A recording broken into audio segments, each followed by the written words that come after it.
Anjar Sattapar road પર triple અકસ્માત સર્જાયો। આજરોજ બપોરના અંદાજિત 12:30 વાગ્યાની આસપાસ અંજાર સત્તાપર રોડ પર માધવ રેસિડેન્સી પાસે ટ્રિપલ અકસ્માત સર્જાયો છે।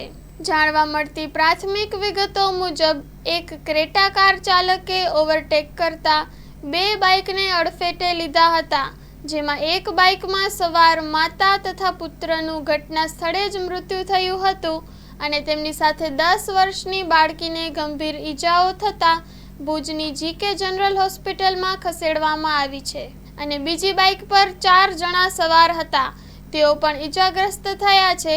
તેમને તાત્કાલિક હોસ્પિટલ પહોંચાડવામાં આવ્યા છે। ઘટનાની ગંભીરતાને લઈને અંજાર પોલીસ ઘટના સ્થળે દોડી આવી હતી અને નાસી જનાર ક્રેટા ચાલકની શોધખોળ હાથ ધરી છે। Story report by Ranabhai Ahir, Anjar.